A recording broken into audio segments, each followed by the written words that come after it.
Andrea was a bright-eyed, 5-year-old girl who loved nothing more than spending time with her mother, Sarah. Their life together was simple yet filled with the kind of love that made every moment feel magical.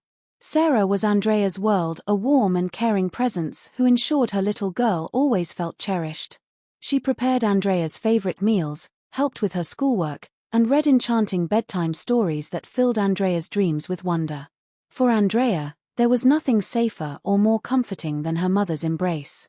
But life has a cruel way of changing in an instant. One ordinary morning, Sarah helped Andrea get ready for school as she always did, tying her daughter's shoes and giving her a big hug before waving goodbye at the bus stop. Andrea had no idea that would be the last time she would ever see her mother. That afternoon, as Andrea sat in her classroom drawing a picture of her family, the school principal entered. Her expression was grave, her lips pressed into a thin line. She approached Andrea's teacher and whispered something that caused the teacher's face to pale.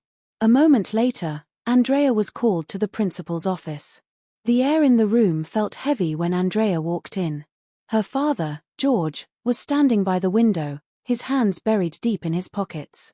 He didn't turn to greet her immediately, and the silence felt like a strange and unfamiliar weight pressing on Andrea's small chest. When he finally spoke, his voice was strained, and his words seemed to slice through the air. "Andrea," he began, his eyes avoiding hers, "your mother, she had an accident." Andrea blinked, unsure of what he meant. "An accident? Is she okay?" George closed his eyes briefly, as if bracing himself. When he looked at her again, his expression was unreadable. "She's gone, Andrea. Your mother is dead." The words didn't make sense. Andrea's small hands gripped the edge of the chair she was sitting in. "No," she said, her voice trembling. "She's not gone. She can't be gone." George remained still, his face cold and distant. "There's nothing more to be done," he said flatly. The room seemed to spin around Andrea. Tears streamed down her cheeks as she tried to comprehend what her father had just told her. She looked up at him, searching for comfort, for some sign of the love and reassurance her mother would have given. But George simply stood there, his face like stone, as if her grief was an inconvenience he didn't know how to handle. That night, the house felt unbearably quiet. Andrea sat alone on the couch, hugging a pillow tightly. The warmth and joy that had once filled their home seemed to have vanished along with her mother. George walked into the room briefly, glanced at Andrea, and said, "You'll have to be strong. Things have changed. We have to move on." Then, without another word, he disappeared into his bedroom, leaving Andrea to cry herself to sleep. In the days that followed, George's behavior grew colder. He avoided speaking about Sarah altogether, as if pretending she had never existed would somehow erase the pain. When Andrea tried to bring up her mother, hoping to share memories or find solace, George would cut her off. "Mom used to make pancakes on Saturdays," Andrea said one morning, her voice tinged with longing. "Can we do that too?" George barely looked up from his newspaper. "That won't bring your mother back," he said dismissively. "It's best to stop dwelling on it." Andrea's heart ached. The warmth she had known her whole life was replaced by an unyielding coldness. George became strict, barking orders and criticizing Andrea for the smallest mistakes. If she left a toy on the floor or forgot to finish a chore, his reprimands were swift and harsh. "I've told you to put your things away," he snapped one evening. "I won't clean up after you." The love Andrea had felt in her home now seemed like a distant memory. Nights were the hardest. Andrea would lie awake in her bed, staring at the ceiling, remembering the stories her mother used to tell her. George never tucked her in or kissed her goodnight. At best, he would mutter a brief goodnight before shutting the door and leaving her alone in the dark. One afternoon, Andrea's grandmother, Mary, came to visit. The sight of her granddaughter broke her heart. Andrea seemed smaller, thinner, and her usually vibrant eyes were dull and vacant. The house, once filled with laughter and life, now felt cold and uninviting.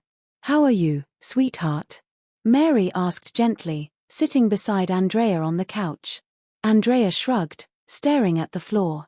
"I'm fine, Grandma," she murmured, though her voice was hollow.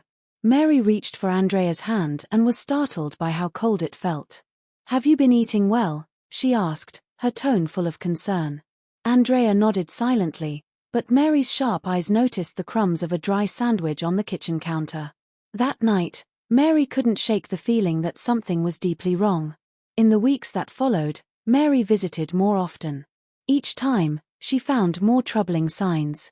Andrea seemed withdrawn, her behavior marked by anxiety. George, on the other hand, was openly irritated by Mary's presence. "She's fine, Mary," he said one day, his voice clipped. "You don't need to keep coming here." Mary ignored him. She knew better. One evening, she found Andrea sitting on the kitchen floor, nibbling on a piece of dry bread. "Why are you eating this?" Mary asked, horrified. "Didn't your dad make you dinner?" Andrea looked up, her eyes glistening with tears. "He said he didn't have time," she whispered. Mary's heart ached. How could George neglect his own daughter like this? That night, as she sat alone in her small, modest home, Mary made a decision. "She's just a child," Mary said aloud, her voice breaking. "I can't leave her like this." The decision to file for custody wasn't easy. Mary was a retiree living on a modest pension, and she knew George would fight back with everything he had. But as she consulted with a lawyer and prepared for what would surely be a bitter battle, Mary's resolve only grew stronger. "I don't have much," she told her lawyer, "but I have love. And Andrea deserves that." When George discovered Mary's intentions, his reaction was explosive. He stormed into her house one afternoon, his face red with anger. "You think you can take my daughter from me?" he shouted. Mary stood her ground. "You're not taking care of her, George. She needs someone who will." The custody battle was grueling. George painted himself as a dedicated father, claiming Mary was meddling out of spite. But Mary had evidence, photographs of Andrea's neglected state, testimonies from neighbors who had witnessed George's coldness, and, most heartbreakingly, Andrea's own quiet but brave words. In court, Andrea sat clutching Mary's hand. Her voice was small but steady as she described her life since her mother's death. "Dad doesn't hug me anymore," she said, her eyes downcast. "He yells a lot. And sometimes I get scared." The courtroom fell silent. Even the judge seemed moved. George's facade began to crack under the weight of the evidence. As the proceedings continued, it became clear that his neglect was only the tip of the iceberg. Investigators uncovered financial records suggesting he had been misusing Sarah's life insurance money, spending it on personal luxuries while Andrea went without basic necessities. Mary watched George closely during the trial. She noticed the way his hands fidgeted when questioned about his finances, the way his jaw tightened when Andrea spoke about her loneliness. For the first time, she saw guilt flicker across his face. But it wasn't enough to make her pity him. The day the verdict was delivered, Andrea clung to Mary's side, her small fingers trembling. The judge's voice was firm and clear. "Custody of Andrea Moore is awarded to her grandmother, Mary Thompson. Furthermore, George Moore is ordered to undergo counseling and parenting courses if he wishes to petition for visitation rights in the future." Mary felt tears well up in her eyes as she hugged Andrea tightly. For the first time in months, Andrea smiled, a small, hesitant smile, but a smile nonetheless. Their new life together wasn't without challenges. Mary's home was modest, with creaky floors and a leaky faucet in the kitchen. But it was warm and filled with love. Mary made sure Andrea felt safe and cared for every single day. The first weekend after the custody ruling, Mary woke Andrea early. "Come on, sweetheart," she said with a twinkle in her eye. "Let's make pancakes. Just like your mom used to." Andrea's eyes lit up.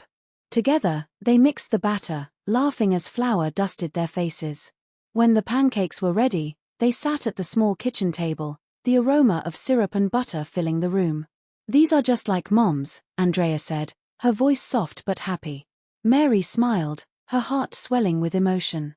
"I'm glad, sweetheart. She would be so proud of you." Over time, Andrea began to heal. Mary enrolled her in a local school where the teachers were kind and attentive. Andrea made new friends, and her laughter, once silenced by grief and fear, began to fill the house again. One afternoon, while they were gardening in the backyard, Andrea looked up at Mary and said, "Do you think Mom can see us?" Mary paused, wiping dirt from her hands. "I think she can, sweetheart. And I think she's smiling, knowing how strong and brave you are. Andrea nodded, her eyes thoughtful. I miss her, she said quietly. I miss her too, Mary replied, pulling Andrea into a hug. But she's always with us, in our hearts, in the flowers we plant, in the pancakes we make. She'll always be a part of us. As the seasons changed, Andrea grew more confident and happy. She began to excel in school, bringing home art projects and stories that she eagerly shared with Mary. Their little garden blossomed, a vibrant testament to the love and care they poured into their new life. But Andrea's journey wasn't just about healing, it was about finding strength in the face of loss. She learned that while her mother's absence would always leave an ache in her heart, the love her mother had given her was a light she could carry forward. One evening, as they watched the sunset together, Andrea rested her head on Mary's shoulder. Grandma, she said softly, do you think we'll be okay? Mary kissed the top of her granddaughter's head. I know we will, Andrea. We've got each other, and that's all we need. And for the first time in what felt like forever, Andrea believed her. This is Andrea's story, not just of loss, but of resilience, love, and the unbreakable bond between a grandmother and her granddaughter. Together, they created a new chapter, one filled with hope and the promise of brighter days ahead.